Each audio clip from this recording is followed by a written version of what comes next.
México alcanza récord en recaudación de impuestos. Este 2024 el SAT logró cobrar cerca de 5 billones de pesos. Esto se logró sin aumentar impuestos y al cancelar las condonaciones a grandes empresarios. Esto es parte de la esencia de la Cuarta Transformación. Sin aumentar impuestos, sencillamente combatiendo la corrupción y los privilegios, se incrementan los ingresos. El cuarto operativo Limpieza, ahora en Ensenada, Baja California, logra decomiso histórico de piratería y contrabando. Son 18,000 metros cuadrados, 2 centros comerciales, poco más de 3 millones de productos, valor estimado de alrededor de 320 millones de pesos. Mexicana de Aviación cumple un año de operaciones como empresa del Estado. La primera aerolínea del país fue rescatada por el gobierno federal después de que fue declarada en quiebra en 2010. Ahora se consolida como una de las aerolíneas más accesibles de México y para 2027 contará con más de 20 aviones de última generación. Prácticamente la quebraron después de la privatización, se abandonó a las y los trabajadores, con el presidente López Obrador se llegó a un acuerdo. Israel mata a otros 5 periodistas en Gaza y bombardea aeropuerto en Yemen, donde se encontraba el director de la Organización Mundial de la Salud, Tedros Adhanom. Desde octubre pasado, al menos 145 periodistas han sido asesinados por Israel en Gaza.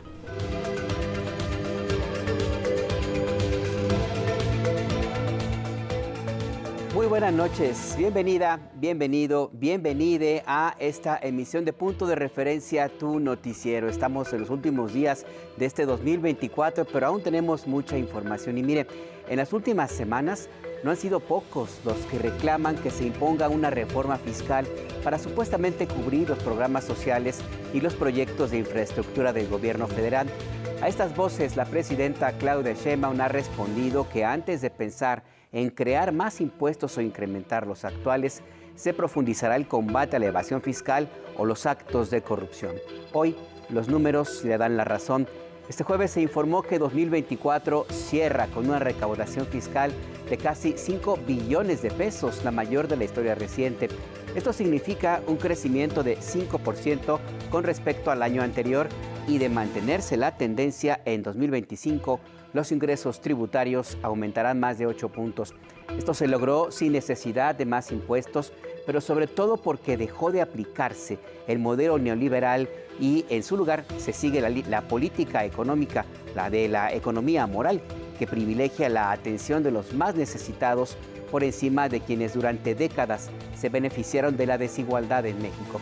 Es un modelo que deriva no solo en mayores ingresos, sino que además permitió que cerca de 10 millones de personas salieran de la pobreza. Sobre los múltiples alcances de esta política económica va nuestro acento de hoy.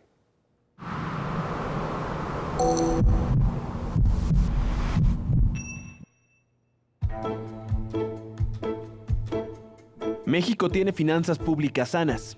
Este año cierra con un incremento del 5% en comparación con 2023. El combate a la corrupción y el cobro a grandes contribuyentes que durante años se negaban a cumplir con sus obligaciones ha permitido un aumento en la recaudación de impuestos, que este año rondan los 5 billones de pesos. Es como 1.5 del PIB de ingresos adicionales, del 23 al 24, sin aumentar impuestos. Es decir, el trabajo del SAT lo que ha hecho es cobrar impuestos de manera adecuada, no permitir los privilegios del pasado y al mismo tiempo fortalecer al SAT para seguir incrementando los ingresos tributarios. La presidenta también salió al paso de quienes piden una reforma tributaria y fue clara al señalar que por ahora no se requiere. Y esta idea de que hay que hacer una reforma fiscal todavía hay oportunidad de incrementar los ingresos. Y además, todos los mexicanos y mexicanas deben pagar impuestos. Y Mientras más ingresos, pues el porcentaje es mayor. Sencillamente, esto permite la distribución de la riqueza. 90% de los ingresos del gobierno federal llegan a través del cobro de impuestos. Tradicionalmente provenían de los pequeños y medianos contribuyentes. Sin embargo, esa relación cambió. Y hoy, el cobro a 16,000 grandes contribuyentes representa ya más de la mitad de los recursos. Pero no solo se trata de recaudar de manera más equitativa, sino de distribuir de mejor manera, con un enfoque de políticas para el bienestar, esas que benefician directamente a quienes más lo necesitan. 10 millones, casi 10 millones de mexicanos salieron de la pobreza. Y esta visión de que erradicando la corrupción y los privilegios iba a ser suficiente para destinarlos al pueblo de México y al desarrollo. Entonces, pasamos del modelo neoliberal a la economía moral. Este modelo ha permitido garantizar los recursos para los programas sociales que dejaron de ser botines políticos y hoy son ya derechos establecidos en la Constitución, políticas que contrastan con las casi 4 décadas de gobiernos neoliberales.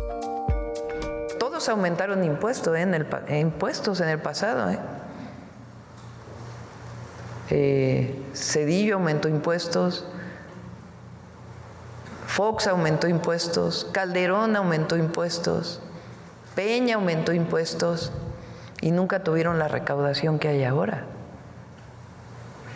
porque había privilegios y corrupción. Punto de referencia. Esto es parte de la esencia de la Cuarta Transformación. Sin aumentar impuestos, sencillamente combatiendo la corrupción y los privilegios, se incrementan los ingresos.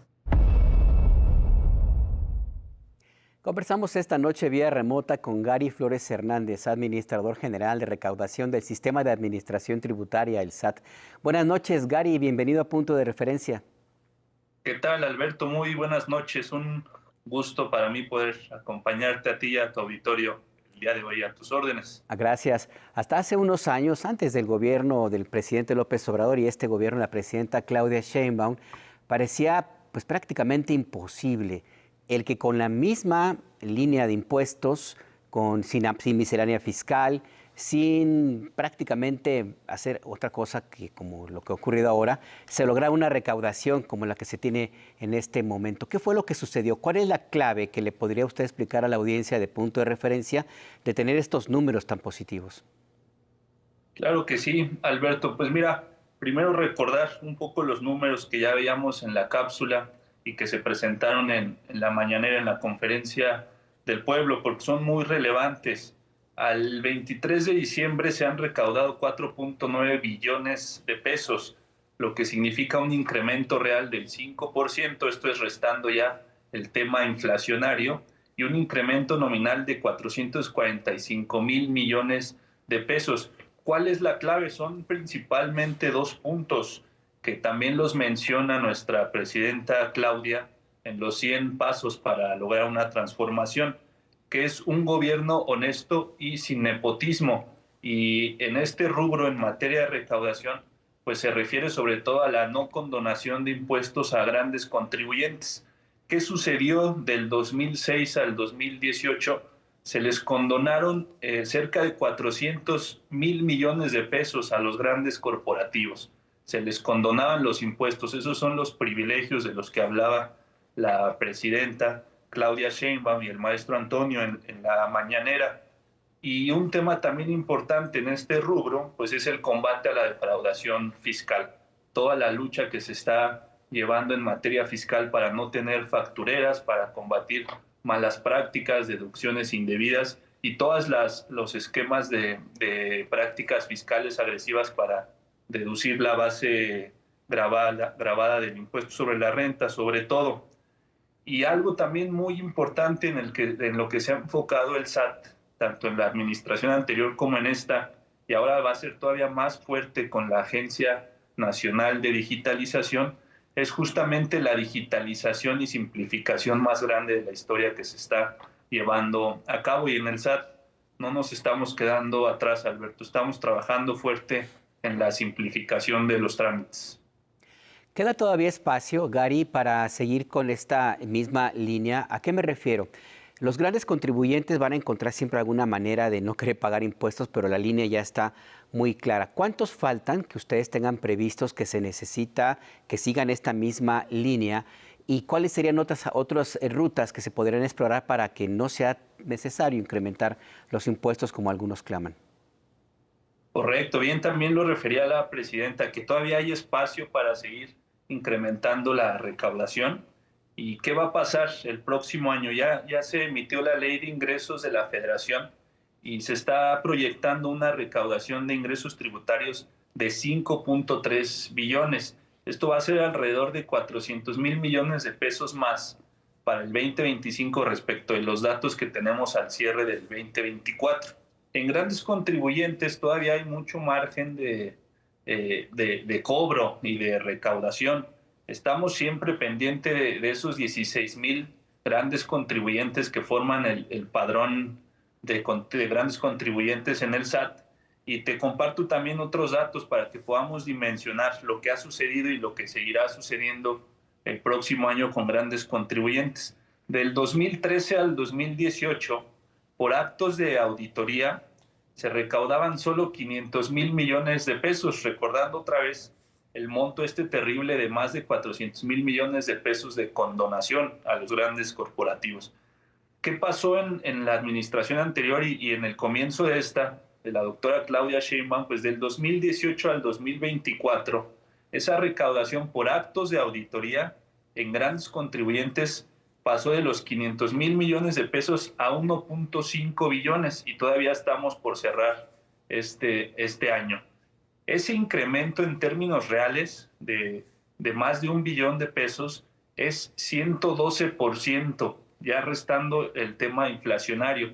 Entonces, pues transmitirle a la audiencia y a todo el pueblo de México que efectivamente no hay necesidad de una reforma fiscal, todavía hay mucho margen de recaudación y los grandes contribuyentes, si bien cada día están cumpliendo de mejor forma, de manera voluntaria, todavía tenemos actos de fiscalización que estamos ya programando desde este año para que puedan ser auditados y puedan corregir su situación fiscal durante el 2025.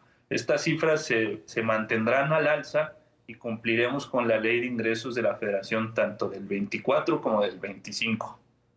En la conversación pública ha llamado mucho la atención el caso de algunos empresarios que han promovido amparo tras amparo para no pagar con los impuestos que se adeudan. Esta es también una bolsa, le quiero llamar de esta manera, Gary, que se puede también recaudar, que estaría como pendiente de incrementar la recaudación. ¿Qué tanto implicaría en términos de recursos frescos? Pero quiero también pensar hasta dónde puede también ser útil como una especie de mensaje de que este tipo de prácticas ya no son tolerables. Sí, la verdad es que, ¿qué sucede? El SAT realiza una auditoría a una empresa, más allá de razones sociales, de accionistas, de acuerdo a los modelos de riesgo y de acuerdo a las estrategias de fiscalización que se tienen al interior del SAT muy bien normadas, es que se programan y se realizan los actos de auditoría.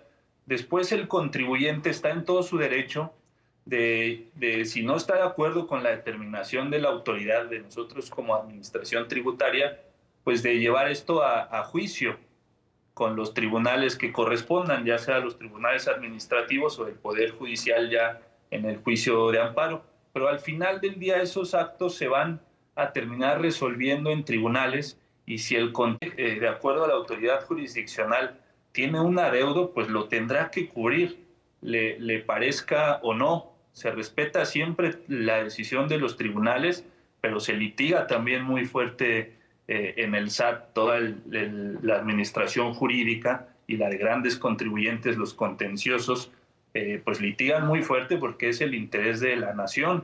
Estamos hablando de los recursos federales y de la hacienda pública y vale la pena resaltar que durante esta administración, sobre todo desde el octubre de 2022 que Antonio llega a la jefatura del SAT, ya el porcentaje de juicios ganados respecto del monto está por encima del 53%, Alberto. Entonces, la verdad es que cuando ya un contribuyente decide irse a un juicio que, repito, está en todo su derecho y el SAT siempre va a ser respetuoso de las decisiones que tomen los tribunales, pues es una moneda al aire que favorece normalmente al SAT. Y finalmente, uno de los señalamientos que más se escuchaban en años pasados era que pues, la base fiscal era prácticamente la misma, Gary, es decir, se quejaban muchas personas de que se le cobraba siempre a los mismos. ¿Se va a ampliar la base de contribuyentes? ¿Quiénes serían? ¿Cómo sería? Cuéntenos. Pues mira, primero vale la pena mencionar que también, como decían en la cápsula, se ha invertido el tema de la recaudación. Antes se recargaba simplemente en los trabajadores, que somos los cautivos a través de las retenciones que nos hacen a nuestro pago de nómina, y las grandes corporaciones, como mencionábamos, pues no contribuían de manera correcta. Hoy la recaudación de grandes contribuyentes ya es más del 50% de la recaudación general, y esto ha sido muy importante. Y respecto a la base, vale la pena tomar y tocar el segundo punto que mencionábamos de la digitalización, porque lo que está haciendo el SAT de manera muy importante es simplificar todos sus trámites, y los más importantes, los más demandados y que impactan directamente en el incremento de la base gravable, es tanto la inscripción al RFC como la generación y renovación de la firma electrónica, que son los instrumentos que necesitamos primero para nacer como contribuyentes y después para poder operar y pagar impuestos. Si me permites platicar de manera muy breve, la inscripción al Registro Federal de Contribuyentes ya desde octubre pasó de tener 4 requisitos a solo tener 1. Hoy en día nos podemos inscribir simplemente con nuestra credencial para votar. En el tema de la e-firma, que también la vamos a utilizar para poder presentar declaraciones, pagar o generar facturas, pasamos de tener 7 requisitos a solo 2, y esos 2 son simplemente, una vez más, la credencial para votar y tu dispositivo electrónico, la USB, para que te lleves tu firma electrónica y puedas operar. Y en la renovación, lo mismo, pasamos de 4 requisitos a solo 2, que es algo muy importante. Solo con la huella digital y con nuestro USB vamos a poder renovar nuestra firma electrónica. Entonces el SAT está apostando muy fuerte a la simplificación, a la digitalización, y eso de alguna manera va a incrementar la base gravable, va a hacer que la gente se acerque. Y algo muy importante también para el incremento de la base es que la gente está viendo que ya aquellos privilegiados que no pagaban en las administraciones anteriores lo están haciendo. Nos guste o no, todos tenemos que contribuir, es una obligación constitucional. Y el otro punto es que ven que los recursos se utilizan pues para el bienestar de la gente y de los más necesitados, como también señalábamos en la cápsula y en la mañanera. Salieron de la pobreza casi 10 millones de personas, algo inédito, que es para lo que está hecho un Estado y para eso son los recursos públicos, además de estas grandes obras y de los programas de bienestar que se implementaron y se seguirán implementando e incrementando en esta administración, Alberto. Pues ahí está la clave o las claves que nos explican el que tengamos esta recaudación histórica en el cierre de 2024 y lo que sigue. Gary Flores Hernández, muchas gracias por esta conversación con la audiencia de Punto de Referencia. A sus órdenes, muy buenas noches y muchas gracias a ustedes, Alberto. Que tengan muy buena noche. ¿Y qué opinan los mexicanos sobre este incremento en la recaudación fiscal sin que aumenten impuestos? Esto preguntamos en varias partes del país y aquí están las respuestas a pie de calle.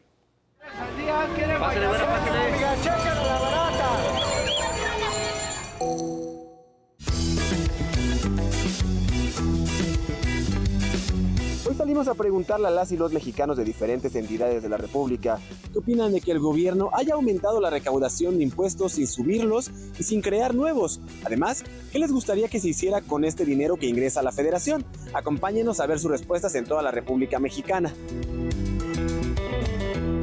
Está bien, o sea, todo el mundo tiene que pagar lo que nos toca, y si con eso también avanzamos como ciudad, como gobierno, está increíble, y pues espero que nuestra presidenta siga con este tipo de movimientos y decisiones y siempre en pro de nuestro país. En todo el mundo hay que pagar impuestos, ¿verdad? Lo que me preocupa es que se demuestre que se está trabajando con ese dinero. También se me hace muy bueno porque a fin de cuentas los trabajadores somos los que a veces pagamos nuestros impuestos. sin importar muchas veces lo que nos quitamos o dejamos de comprar. Y grandes empresarios no lo hacen, se brincan esas posibilidades. Entonces, a mí se me hace muy justo esta vez.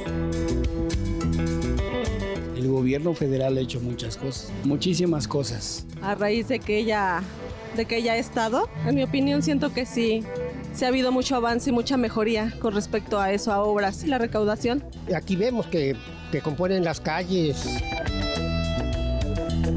Que ojalá y esos impuestos pues los use bien para nosotros los hermosillenses en el agua, en la pavimentación, en los centros de salud. ¿Cree que gracias a ello es que se ha logrado hacer más obras de infraestructura y tener más programas sociales? Sí, realmente.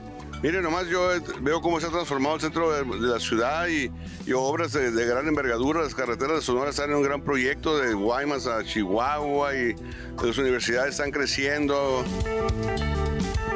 Los impuestos son algo incómodos para todos, pero al fin y al cabo se supone que tienen un propósito importante. Sí, porque nos beneficia a todos, es un bien para la sociedad, para todos en general, y de cierta forma pues ahí lo que hay que cuidar nada más es la corrupción, que no se desvíen los recursos, para que no inflen presupuestos, que no prácticamente nos quiten más de lo que deben. Seguimos en el tema. Como parte de la operación limpieza, el gobierno federal alcanzó un decomiso histórico de mercancía de contrabando, según informó el secretario de Economía, Marcelo Ebrard. Más de 3 millones de piezas que ingresaron ilegalmente al país fueron confiscadas en Ensenada, Baja California. El valor de esta mercancía es de unos 320 millones de pesos. Esto fue lo que sucedió. En Ensenada, Baja California, se llevó a cabo el cuarto operativo limpieza contra la piratería y el contrabando. Los resultados, el decomiso más grande de mercancía ilícita. Son 18,000 metros cuadrados, 2 centros comerciales, poco más de 3 millones de productos, valor estimado de alrededor de 320 millones de pesos. Se le notificó yo al contribuyente que cuenta con el plazo perentorio que establece la ley para acreditar con documentación fehaciente su introducción legal al país, que desde luego no exhibieron en esta ocasión. Los productos, ropa, maquillaje, artículos de limpieza, para el cuidado personal, para mascotas, juguetes, electrónicos, alimentos, perfumería, mochilas y bolsas. Procedentes de Bangladesh, China, Indonesia, Vietnam, Taiwán y Malasia. Hay 2 tipos de contrabando. El contrabando, vamos a decir como lo conocemos, mercancías ilegalmente introducidas a México, y otro que es el contrabando técnico, que es cuando te hacen subvaluación o te mienten, la agencia aduanal miente, y entonces pasan cosas que, es decir, cruzan las aduanas legalmente, pero realmente no es lo que están declarando. Contra esta evidente corrupción, el gobierno de la presidenta Claudia Sheinbaum ha tomado acciones contundentes. Se han retirado 7 patentes de agencias aduanales y hay 40 sujetas a investigación en este momento. Por primera vez en muchos años vamos a ver el retiro, la cancelación de licencias, y si te están mintiendo en el pedimento o en el valor, entonces la agencia aduanal es corresponsable. ¿Cuál es la sanción? Bueno, si hay delitos, pues de carácter penal, pero si no, retirarle su licencia.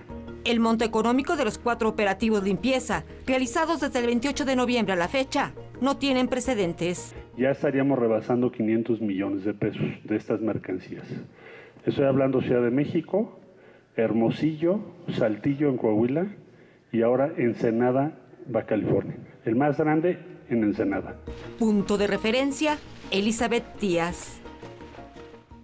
Y este jueves se cumplió un año de operaciones de Mexicana de Aviación, la primera línea aérea comercial del país que fue declarada en quiebra por el gobierno de Felipe del Sagrado Corazón de Jesús Calderón Hinojosa. En 2010, en la conferencia, esto ocurrió en 2010, en la conferencia de prensa matutina se presentaron los avances de la aerolínea en su primer aniversario. Vamos a ver la historia.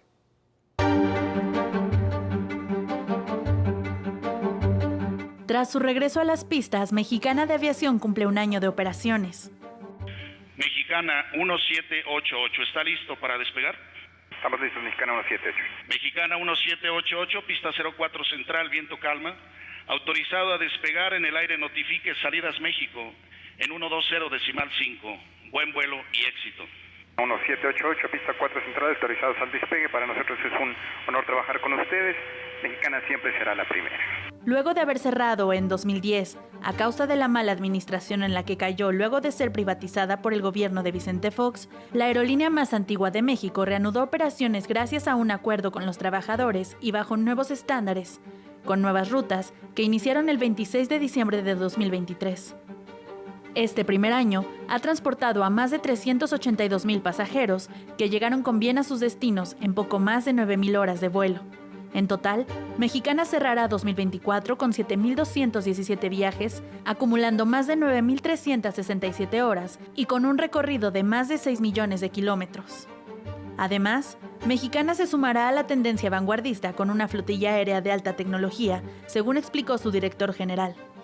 Mexicana avanza de manera firme hacia el futuro y con la incorporación de los aviones Embraer, que son del 190, 195 de última generación E2, siendo el enfoque de la aerolínea del Estado mexicano un enfoque innovador, vanguardista y en el compromiso de ofrecer una experiencia de vuelo excepcional a un precio justo y competitivo. Sus capacidades permitirán impulsar el propio desarrollo nacional, la reactivación económica, al tener una conectividad regional y también ampliarnos a Norteamérica, Centro y Sudamérica en el futuro. La aerolínea del Estado mexicano también se ha posicionado como la más puntual del AIFA durante este año, alcanzando una puntuación de 90% de confianza entre los pasajeros.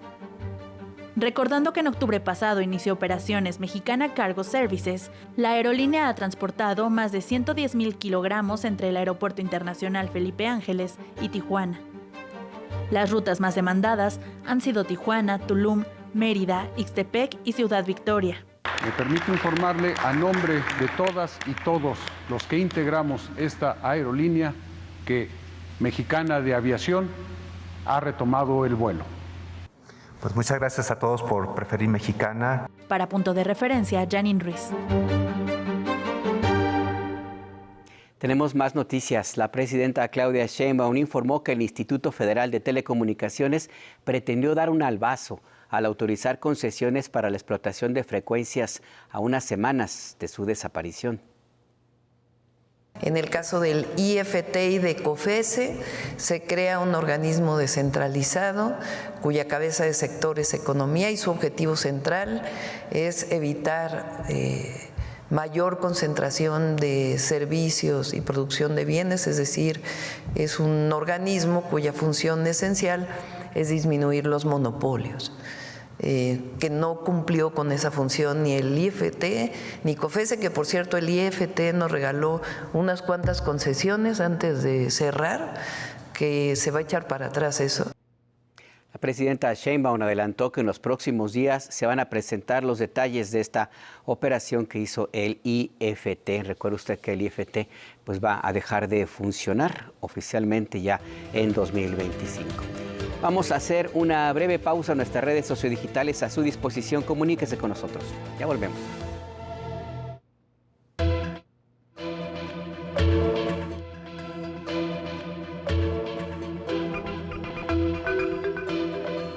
Ya estamos de regreso en Punto de Referencia a tu noticiero. Mire, en los últimos días el Gabinete de Seguridad intensificó sus acciones en Sinaloa. En el municipio de Cozalá, elementos del ejército aseguraron 10 kilos de metanfetaminas, 2 armas largas y 30 cartuchos útiles. El valor de la droga decomisada es de 2.9 millones de pesos.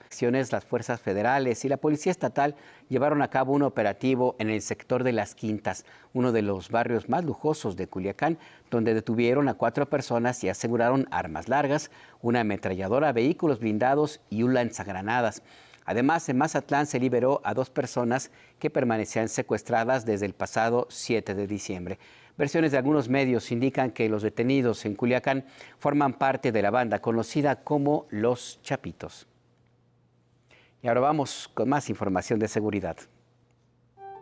Como parte de diversas acciones de seguridad emprendidas por fuerzas federales, los días 24 y 25 de diciembre, resalta el aseguramiento de un vehículo, armas largas y dosis de marihuana, cristal y 200 pastillas de fentanilo con un valor de 80,000 pesos en Sonora, la detención de 7 personas con vehículos y armas largas en Veracruz, la detención en Ciudad de México, en la alcaldía Venustiano Carranza, de 3 personas vinculadas con delitos de extorsión, cobro de piso, secuestro y homicidio, y la localización de 5 tomas clandestinas de hidrocarburos en Querétaro, Hidalgo, el Estado de México y Puebla.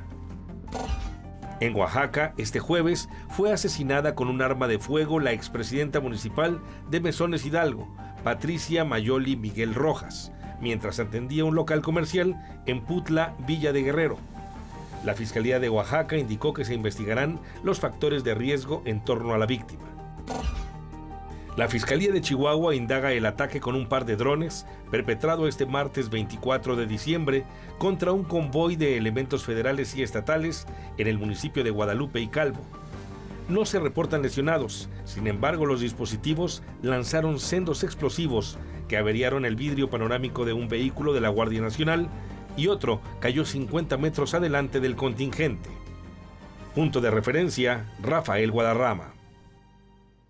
Vamos a Ciudad de México. La presidenta Claudia Sheinbaum respaldó la designación de Berta Alcalde Luján como la nueva fiscal general de justicia de la capital del país. Este jueves, durante la conferencia de prensa matutina, Sheinbaum aseguró que la nueva fiscal está preparada para el cargo. Es una mujer honesta, ella además tiene especialidad en derecho penal, conoce el tema, entonces va a ser un buen trabajo, Berta. Por cierto, que la presidenta Sheinbaum recordó que Ciudad de México es la única entidad del país donde la o el fiscal general se elige por un consejo ciudadano y no por designación directa. Y vamos a información internacional que no es muy grata. Israel mantiene su ofensiva contra los periodistas que cubren la violencia en Gaza. Este jueves se informó que el ejército israelí asesinó a 5 reporteros del canal de la televisión palestina Al-Quds, quienes se encontraban a bordo de un vehículo plenamente identificado como parte de un medio de comunicación. Con ellos suman más de 145 los periodistas que han sido asesinados por el régimen de Benjamín Netanyahu. Esto fue lo que sucedió.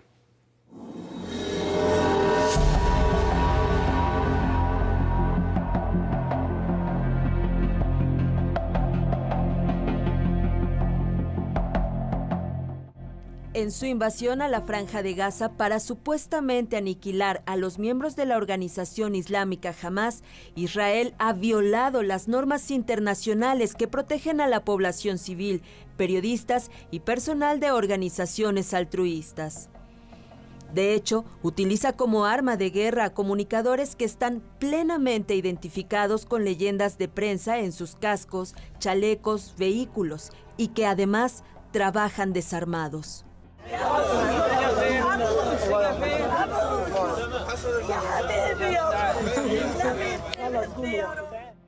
Este jueves se dio a conocer que las fuerzas israelíes mataron a 5 periodistas del canal de televisión Al-Quds que se encontraban en su vehículo de transmisión frente al hospital Al-Auda en Nuseirat, en el centro de la Franja de Gaza.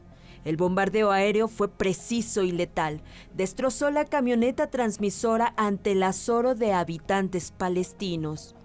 La ocupación atacó a 5 periodistas a la vez.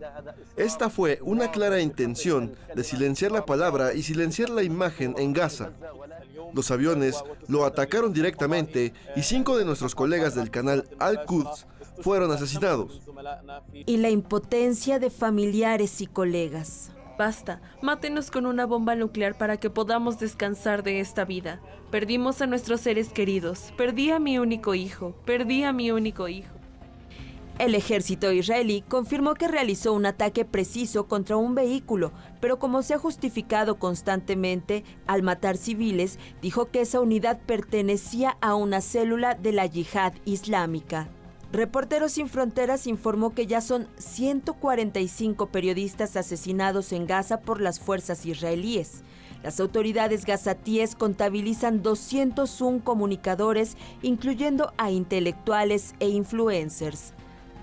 La ONU ya ha alertado que Israel sigue violando las leyes de guerra que se han aplicado durante 160 años, mientras que Amnistía Internacional calificó en su evaluación de este mes que el conflicto pasó ya de invasión a genocidio. Sin embargo, la invasión israelí en territorio gazatí lleva 14 meses y contando. Con información de José Alberto Navarrete, Punto de Referencia. Y hay más situaciones parecidas. El ejército de Israel bombardeó el aeropuerto internacional de Saná, en Yemen, en donde se encontraba el director de la Organización Mundial de la Salud, Tedros Adhanom. El ataque ocurrió minutos antes de que despegara el avión del diplomático, quien había concluido una misión para liberar a un equipo de Naciones Unidas que permanece detenido en Yemen. 3 personas murieron en el bombardeo de Israel. En un mensaje publicado en redes sociales, Tedros Adhanom informó que se encuentra a salvo, aunque un integrante del Servicio Aéreo Humanitario de la ONU resultó herido en este ataque. El secretario general de las Naciones Unidas, Antonio Guterres, pidió respetar el derecho internacional y recordó que los civiles y los trabajadores humanitarios nunca deben ser objeto de ataques. Israel confirmó esta agresión al aeropuerto de Saná, 3 puertos más y algunas centrales eléctricas. El gobierno del primer ministro Benjamin Netanyahu asegura que dijo que no sabía que el director de la OMS se encontraba en la terminal aérea. Israel asegura además que la operación fue contra objetivos militares, en este caso de los rebeldes hutíes de Yemen que apoyan a Irán y al grupo Hamas.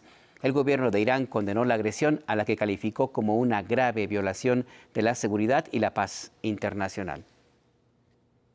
Y ahora le presentamos la historia de una familia palestina que busca refugio en México para escapar del genocidio que comete Israel en contra de su pueblo en Gaza. Vamos a ver.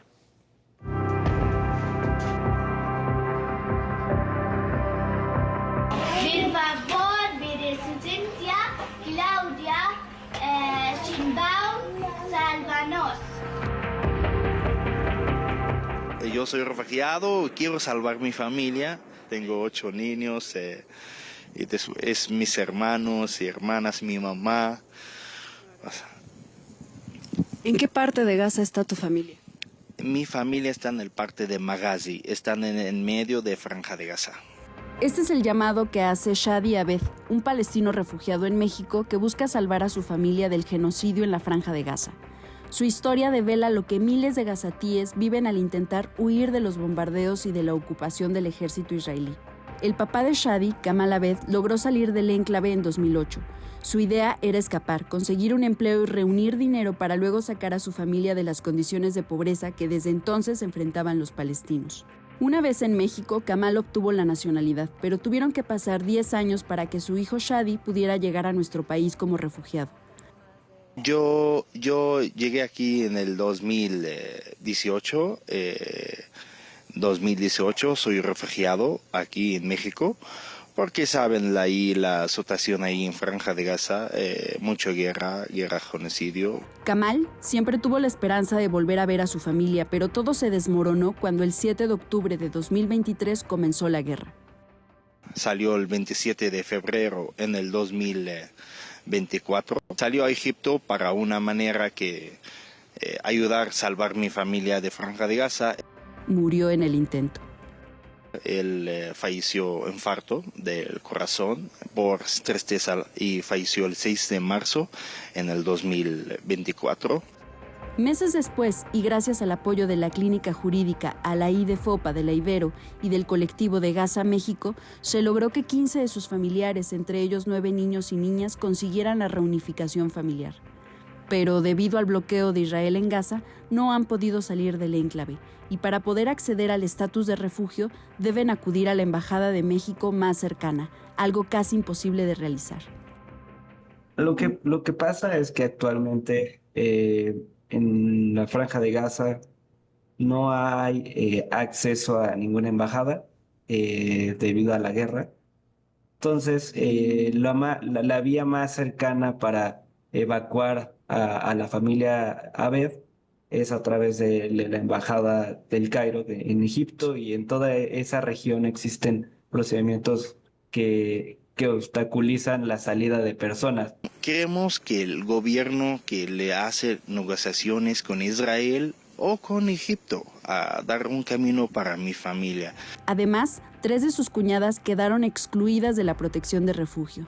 Lo que establece la ley es que hasta el 4º grado es la limitación que se puede tener, es la limitación que establece para solicitar una reunificación familiar en personas refugiadas. Se violan derechos humanos de tanto de las mujeres como de las infancias, pues que las madres están, una de ellas amamantando una bebé. Estamos llevando un procedimiento, un recurso de revisión en contra de la Coma para intentar cambiar esa decisión. El tiempo apremia, y es que en estos 14 meses más de 45,000 gazatíes han sido asesinados por los bombardeos del ejército israelí. Más de 16,000 eran niños y niñas. México ha condenado los ataques y se ha pronunciado por la paz. De ahí que Shadi pide ayuda a las autoridades de nuestro país.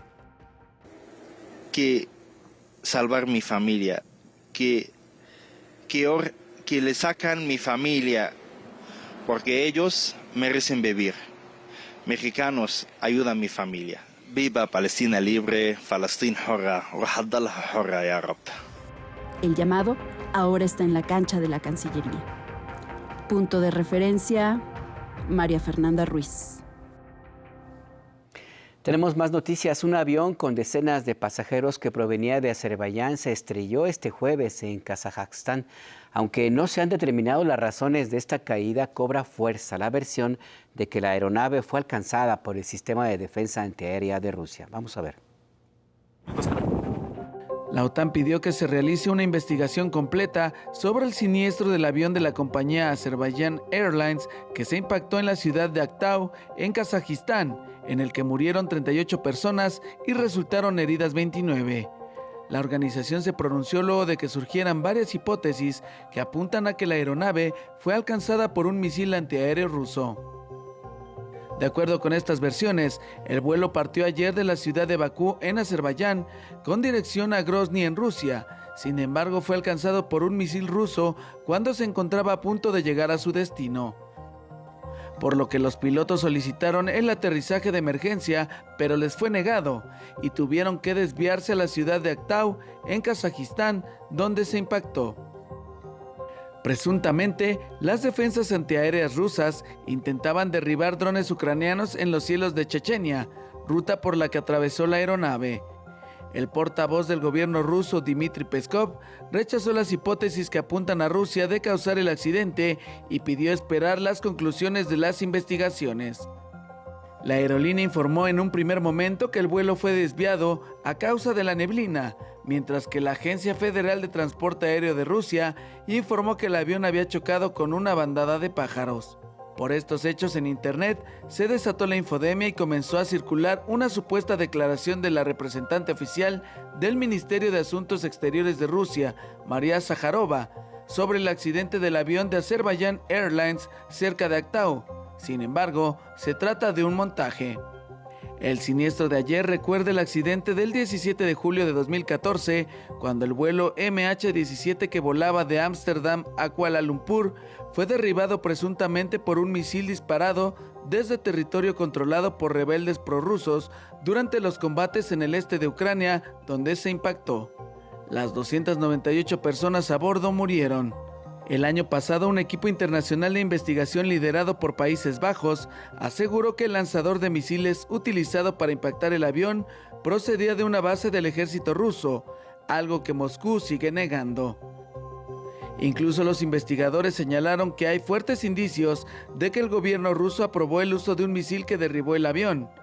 Además, también hay información específica que demuestra que la solicitud de suministrar equipos antiaéreos a los separatistas fue presentada al presidente ruso Vladimir Putin y este lo aprobó. El asunto llegó a la Corte Internacional de Justicia, pero esta se negó a pronunciarse sobre las acusaciones presentadas por Ucrania. Con información de Laura Durán, punto de referencia.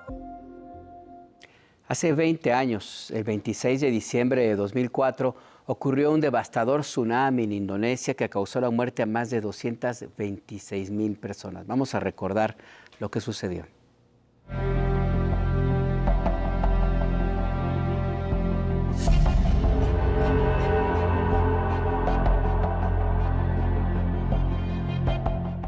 Hace 20 años, estas imágenes estremecieron al mundo. Un potente tsunami causó efectos devastadores.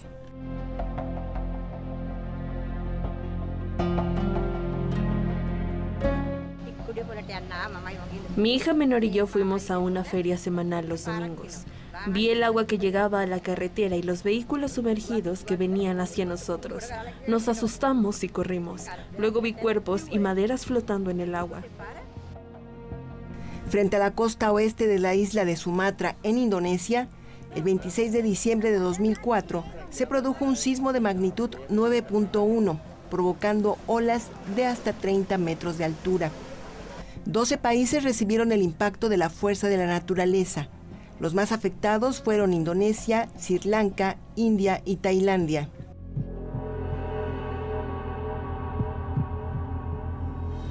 Es una de las tragedias más devastadoras de la historia reciente, con más de 226,000 personas muertas. En la mañana, cuando ocurrió el terremoto, mi madre me llamó. Tal vez fue su manera de decir adiós, pero no lo entendí. Ella me dijo, Santi, tienes que cuidar a tu abuela, cuidarte y cuidar a Dewi, mi hermana. Sé una buena niña.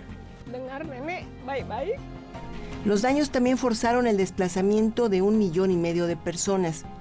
En el 2004, en el momento del tsunami, no existían sistemas de alerta en la región. Ahora, en todo el mundo existen más de 1,400 estaciones que registran el aumento del oleaje, y los países cuentan con medidas de protección civil. Punto de referencia, Norma Vargas Saldívar. Ya 20 años de esta tragedia. Regresamos a América. Tom Homan, zar de la frontera designado por el presidente electo Donald Trump, afirmó que para evitar la ruptura familiar de personas migrantes deportadas con hijos nacidos en Estados Unidos, lo mejor es la autodeportación, así lo dijo. Esto lo señaló durante una entrevista con la cadena News Nation. El funcionario aseguró que las personas migrantes pueden quedarse en casas de transición antes de reunirse con sus familiares deportados. En cuanto a los niños estadounidenses, es una situación difícil, porque no vamos a cambiarles la ciudadanía. Los pueden poner en casas de transición o quedarse en casa y esperar a que los oficiales hagan los arreglos para el viaje y regresen a buscar a la familia. Lo mejor que se puede hacer por una familia es autodeportarse. Bueno, Tom Homan asegura que las deportaciones masivas que planea el presidente electo Donald Trump podrían costar unos $86,000 millones. El gobierno estadounidense no tiene esos recursos disponibles, por lo que la administración Trump necesitará el respaldo del Congreso para conseguirlos. Sin embargo, el zar de la frontera asegura que el próximo gobierno de Estados Unidos cree que en términos de seguridad nacional, la deportación masiva no tiene precio. El presidente de Panamá, José Raúl Mulino, rechazó la posibilidad de bajar la tarifa de peajes en el canal interoceánico de ese país. Esto es respuesta a la amenaza de Donald Trump de recuperar para Estados Unidos el control del canal de Panamá. El presidente Mulino dijo que lo más importante es defender la soberanía de su país. El planteamiento específico del canal es panameño y de los panameños. Ahí no hay la posibilidad de abrir ningún tipo de conversación en torno a esa realidad que ha costado lágrimas, sudor y sangre al país llegarla a tener. O sea que no existe ningún tipo de discriminación contra ningún buque de guerra ni de Estados Unidos ni de ningún otro país del mundo que pueden utilizar la ruta como hace cualquier buque mercante. En tanto, el presidente electo Donald Trump anunció que nominará a Kevin Marino como embajador en Panamá. Este candidato es hijo de migrantes cubanos y fue jefe de campaña de Trump en Florida. Analistas internacionales lo consideran, sin embargo, un halcón del intervencionismo estadounidense en América Latina. Y mira, el Canal de Panamá es uno de los conflictos más antiguos de América Latina con Estados Unidos. Desde su inauguración en 1914 y hasta 1999, el canal estuvo controlado por la Casa Blanca, que lo utilizó no solo como una herramienta de control comercial en el planeta, sino también una forma de recordar su presencia en suelo latinoamericano. Un cuarto de siglo después de que Estados Unidos entregó la administración a Panamá, el presidente Donald Trump, presidente electo, pretende revertir la historia. Vamos a ver lo que sucede.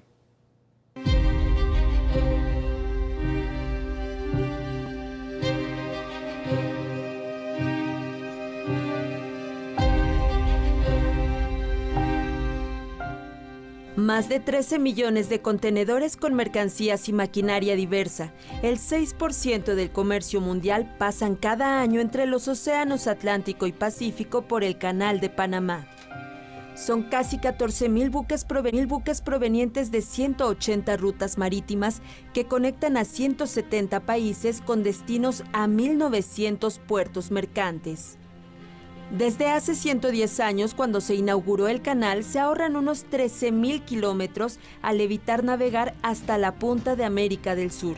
El pago por pasar por el canal es más que conveniente para los usuarios y, por supuesto, para Panamá, el país que lo administra desde el 1 de enero del año 2000, cuando el constructor Estados Unidos le cedió el dominio. En el último año fiscal obtuvo ingresos récord de casi $5,000 millones, con todo y la sequía extrema que puso en riesgo el tránsito naval por ese cruce a causa de la disminución del nivel del agua. El resultado de este año de haber tenido la disponibilidad de agua hubiese sido mucho mejor que el resultado del año pasado y mucho más en línea con los niveles de ingresos que estamos esperando en el presupuesto del presente año. Desde que Estados Unidos traspasó el canal a manos panameñas, esta vía interoceánica se ha convertido en una gigantesca fuerza de riqueza. Y una segunda opción se abrirá en el año que está por comenzar, cuando funcione a plenitud el canal interoceánico en México, diseñado como alternativa logística para la movilización de mercancías entre los océanos Atlántico y Pacífico en el istmo de Tehuantepec. Este corredor enlazará los puertos de Salina Cruz en Oaxaca y Coatzacoalcos en Veracruz a través de 300 kilómetros de vías férreas para carga y pasajeros, un trayecto que elevará la eficiencia para los buques transoceánicos.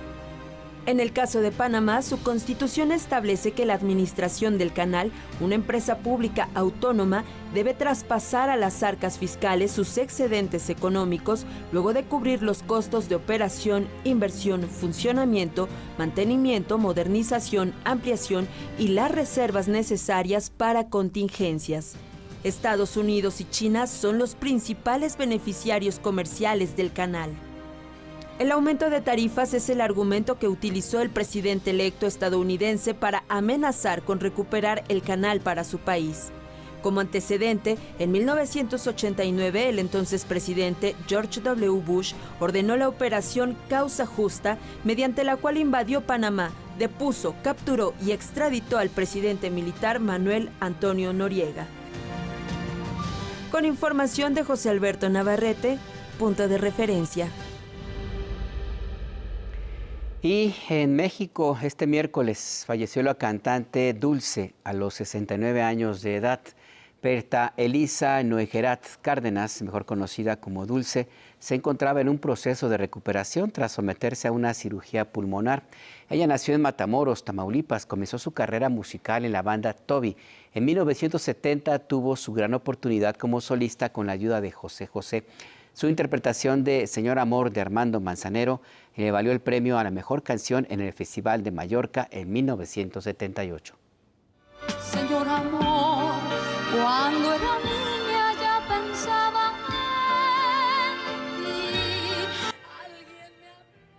A Dulce se le recuerda como una de las intérpretes más emblemáticas de la balada romántica en México, con canciones que ahora se consideran muy polémicas, como Tu Muñeca y Déjame Volver Contigo.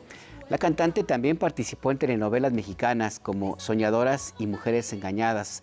Tras darse a conocer su fallecimiento, varios artistas como Ana Gabriel y Lupita Jones lamentaron su partida en sus redes sociales. Tu muñeca, eso es la que tienes arrastrándose a tus pies. Y mire, ciertamente esta canción y otras, no solamente de la cantante Dulce, sino de otros intérpretes de aquella época, pues ahora se consideran con justa razón muy polémicas. En su momento no lo eran tanto, eran un reflejo de la sociedad mexicana de ese entonces, que por fortuna ha cambiado. Así es que pues descanse en paz la cantante Dulce. Y con esto llegamos al final de esta emisión de Punto de Referencia, tu noticiero. Gracias por acompañarnos, comuníquese con nosotros. Ahí están nuestras redes sociodigitales. Descanse, los espero mañana.